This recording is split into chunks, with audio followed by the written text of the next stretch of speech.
Ken Davis is an original 78er. Ken, I know what a 78er is. I was born in 1978. Mardi Gras comes every year on my birthday, but the 78ers marched not in February, March in 1978. That's right. It was when? 24th of June, 1978. So I got involved in Gay Lib when I was in high school in 73. Gay Lib? Yeah, Gay Lib. Gay Liberation in the first National Gay Pride Week in September 73. And, by late 70s, the gay scene in Sydney was changing rapidly. And there was a lot of different groups. We got an appeal from San Francisco for Solidarity because they were fighting a referendum that would remove any supporter of gay rights from any job in the California teaching system. So we got together all the groups at Sydney Uni and we decided to have a forum and a march in the morning. And then about 6th of June, people from camp and from left groups wanted to do a nighttime celebration in the street, in Oxford Street. And we went and got permission and we publicised it. And no one had ever done anything like that before. Permission from who? From the police. To have like a street party down Oxford Street slowly, about 10:30 on the night of Saturday, 24th of June. But jumping back, Oxford Street at that point was an area that had illegal gay bars or bars that were frequented by queer people.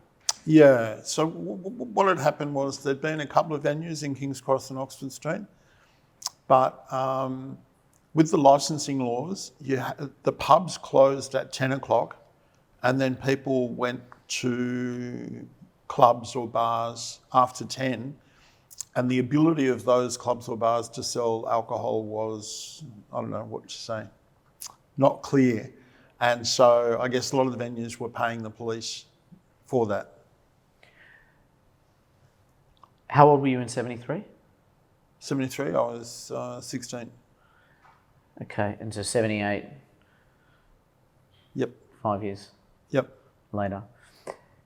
So you got permission, you were there. How many people were original 78ers? When the parade started, and it started late, because, like I said, no one had ever done it before, and we had about 15 or 20% in costumes, like I was wearing a country and western frock because I'm born in Tamworth. But most people were not dressed up, and it was cold. We had one sound truck playing Tom Robinson's Glad to Be Gay and Meg Christian's Ode to a Gym Teacher. We're not allowed to play stuff about intergenerational lesbian sex anymore.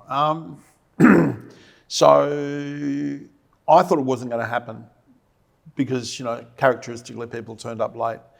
But as we went down Oxford Street, a lot of people joined. But so what time is late? About 11. And what, the street was closed? No, not at all. Not at all. We were only in one lane of going down. And the police attitude had changed.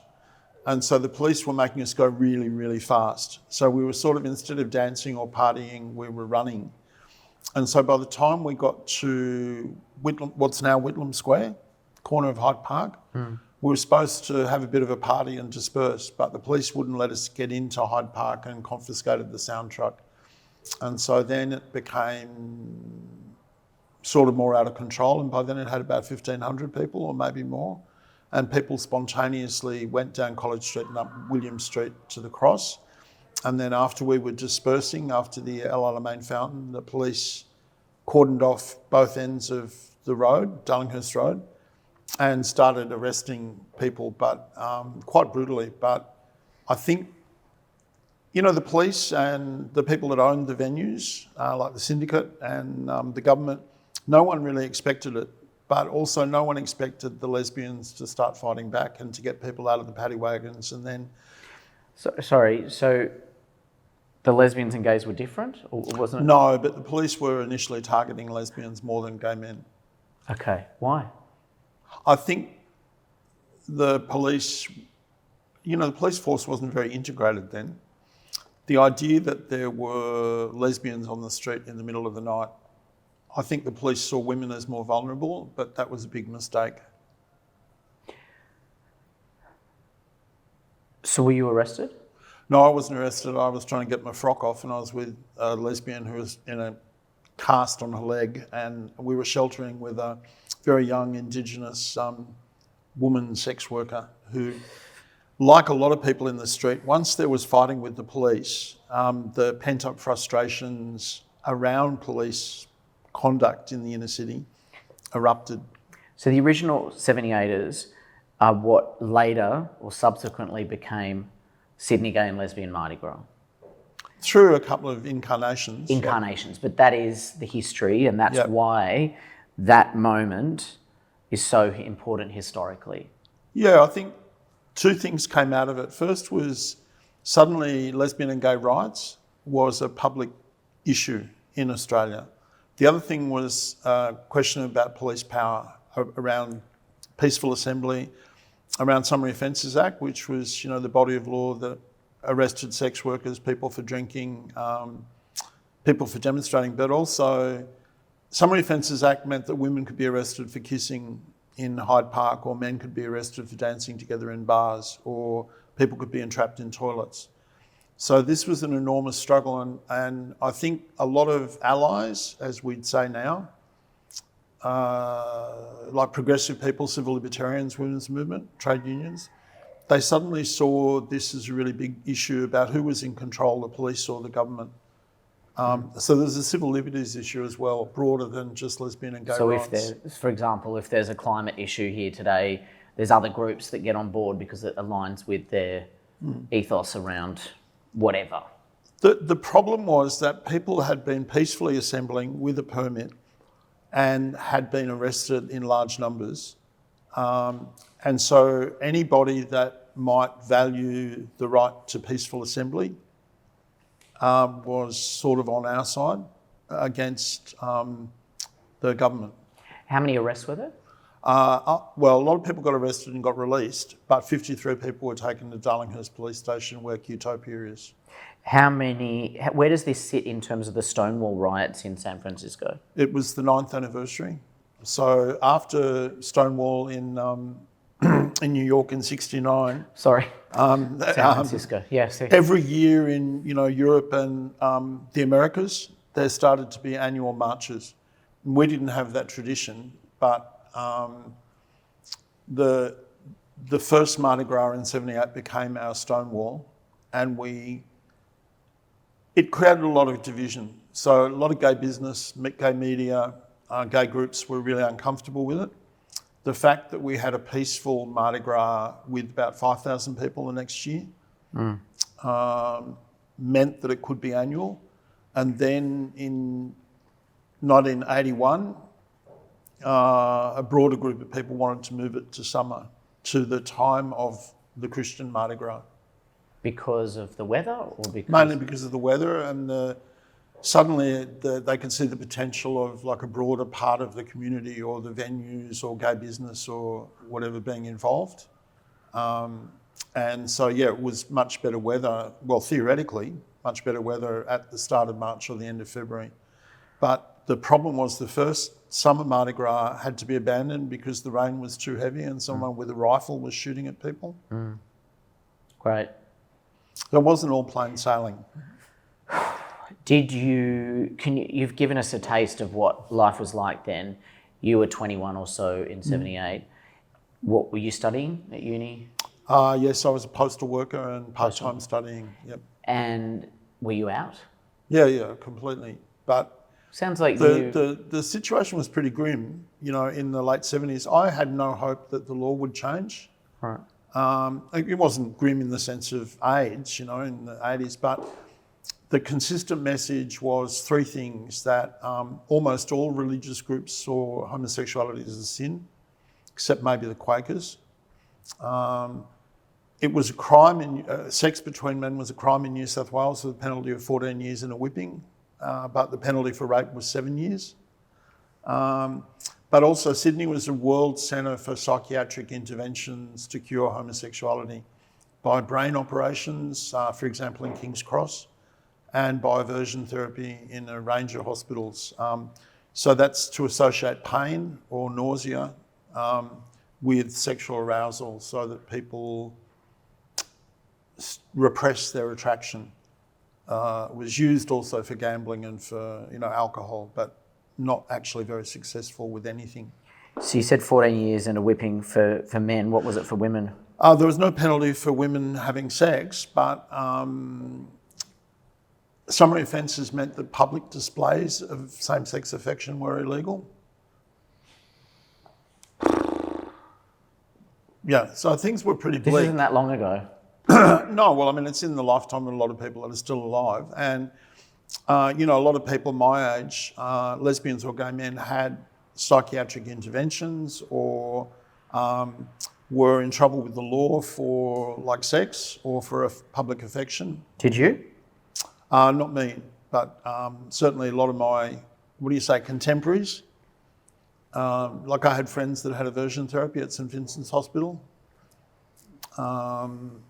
And certainly a lot of men were arrested entrapped, in toilets or parks. And what happened then? The police would go in? Well, the problem back then was to be in a demonstration or to be arrested. It's not like famous people now who get arrested in toilets. It's not such a big deal. But I'm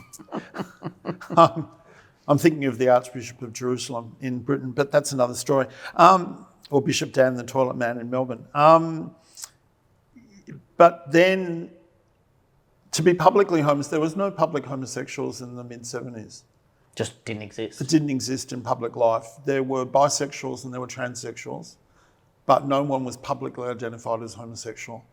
And so to be outed because of a criminal charge would be devastating. But also, the reason we wanted a nighttime celebration was that if you went to a street march during the day and were filmed or recognised, that would be a disaster in terms of your school or your teacher's scholarship or your job or your family. We had no anti-discrimination protection. And in fact, through the 70s, we had a whole lot of discrimination cases at universities or with teaching or with teachers' scholarships. So to be publicly known as a lesbian or a gay man or queer in any way was a risk in terms of your family, your job and your education. Mm. Did your family know you were gay? Your folks in My Tamworth? father had died. Yeah. And your mum, did she know you? Yeah. And she was in Tamworth? No. I grew up mainly in Sydney, out near Macquarie Uni. You sound pretty, like you had, like it was not, I'm not saying it was easy, but you sound very matter of fact about this. Look, you've got to remember in the 70s, there was an enormous youth radicalisation. So we were struggling against psychiatry and censorship and, we were struggling for reproductive freedom and all sorts of stuff, in terms of the Vietnam War, anti-apartheid movement. It was really different. So in my school, we had people who were active around all of these issues, including environment and Indigenous rights. And, women's movement was strong in high schools. I think in about 6 or 7 state schools in Sydney, there were gay lib groups. There were certainly other gay liberation activists at my school. You've got to remember the 70s was pretty wild. Yeah. I mean, it was an enormous amount of change, because of the pill in the late 60s, that really started massive change in gender roles and things like that. From internationally, the second wave or the third wave of feminism in 69, the second wave of the gay movement in 69, they were enormous international changes. And, Stonewall Rebellion in New York in 1969 was reported in the Australian press, fairly soon after. So, we had a lot of contact with the movement internationally. What was the media coverage of the 78ers? The Herald was really terrible. The Herald, you weren't allowed to say things like homosexual or gay. At the time, the Australian was excessively progressive. So the Australian was the lead in terms of covering gay liberation and gay issues, particularly in June 78. So I think in early June there was a big feature on the Gay Liberation, and then on the weekend of the Mardi Gras, like the Saturday morning before the Mardi Gras, the Australian had, I think, 3 full-page articles about the Mardi Gras and about What it was, why it was happening, That's right. explanations. That's right. The Australian was far and away the only, Wow. like the vanguard in the Australian media. Prior to that, in terms of television or other newspapers or radio, you couldn't really have any serious discussion. Interesting. I know that doesn't sound right for young people now, but the Australian was groundbreaking in all of these social movements back then. It was a different time. Different time, yep. Thinking about Qtopia Sydney, we're here now, this space that this is being watched is the old Darlinghurst Police Station. Yep, with cells. With cells. And there's been a lot of reports of abuse, gay bashings, assaults of various kinds in this premises. How does it sit with you that this centre is here? It's the biggest footprint of its kind in the world for a queer culture space. No, I don't know how you define it, but I think that's good. I think it's good that things are reappropriated. You know, the big Salvation Army Citadel in Goulburn Street became a porn cinema, so things can turn into their opposite. You know, before the first Mardi Gras, we had a chant stop police attacks on gays, women and blacks, because Darlinghurst Police Station was a centre for, which was pretty terrible in terms of Indigenous people, drag queens, gay men, sex workers, lesbians. It wasn't just people being bashed, it was people being raped. And Darlinghurst Police Station was a world leader in corruption. So the idea that the cells are repurposed, I think, is a good thing. It's reclaiming it. Yep. Taking the power back. I don't know if the power relations have changed that much. Like legislation. But in that space. In that space, yep. This centre, museum centre, education facility would have been great if it was around in 1973. Yeah, and I worry that maybe you get museums at a point when the community is no longer that important. Look, in 73, what really mattered was equality in work, or an end to discrimination in work. Having complex coverage of sexuality in mass media, being able to read books. Books were censored, in the 70s. Being able to access books, being able to have serious coverage in education, the changes in different social institutions, like in different religious institutions, in sport. And the big change in the 70s was around psychiatry. So, but between 1970 and 1979, there were enormous changes. And the Mardi Gras starts a trajectory. We get repeal of summary offences in 79. We get inclusion of homosexuality as a ground in anti-discrimination in 82. I think we're the second legislature in the world to do that after Quebec. Then we had what's quite delayed, limited repeal of the anti-homosexual law in 84, but already in Sydney the burden of death and grief from AIDS and illness from AIDS and stigma is enormous. But certainly the repeal of the anti-buggery laws predates a lot of states in the United States. It's not like Sydney was very much behind. But the difference with Sydney, we're not like Melbourne. Stuff wasn't politely negotiated. All of this was fought in the streets. The fight continues. Yeah, absolutely. Absolutely. But just making a comparison of how Sydney power structure worked compared to, say, Melbourne, Melbourne negotiated all of this politely. Sydney was very messy. All of it was literally fought in the streets. Thinking about the fight continuing, you said fighting in the streets. We stand on the shoulders of those that came before us, and future generations will continue to do so. What's the fight today? I think it's really complex now. I think looking at key issues from a standpoint around sexuality or gender identity, I think the real issues are within broader issues. Like a key issue for us is housing.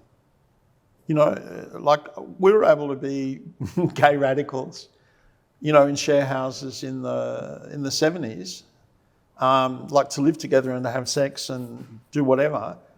Well, young people can't, and we were able to go to university without paying. That's not the situation for like a 24-year-old transgender person or lesbian or gay man. Housing's a really big question. Who controls services, disability services, job services, drug and alcohol services?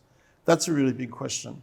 Who controls education is a really big question. It's not good enough to say we need anti-discrimination because maybe a Catholic school's going to, expel a transgender student, or a Pentecostal school's going to expel a lesbian. They can still fire a teacher that's gay. No, they can, but that's not the real question. The question is who controls education? Why is taxpayer money going to schools that teach that evolution is a wrong theory? It's not just discrimination against individuals. The problem is religious organisations control more of the education system now than they did in 1975. Religious organisations control more of the welfare services than they did. Religious organisations control more of the health services than they did. So the point, I think, is, for not just for us, as for me as a gay man, and for queers, but for other people, the question is, there are really big systemic questions. And our situation is not that different from most other people. So I don't know, that's a bit complex. I think it's not good enough to look in a very narrow way about intersex rights or lesbian rights or gay rights or transsexual rights or transgender rights. I think our issues are embedded in much bigger questions, yeah. In immigration, marriage meant that we lost interdependency. So the situation in terms of lesbians and gay men and transgender people in immigration now is worse than it was in 2008. But you need to look at immigration as a whole system, or refugees as a whole system. So that's what I'm saying. I think we need to extend our view to take our, I don't know what you want to say, critical thinking as queer people, to put it into these bigger, much bigger questions that are affecting everyone. Thank you. Sorry for being too heavy. Not at all. Ken Davis.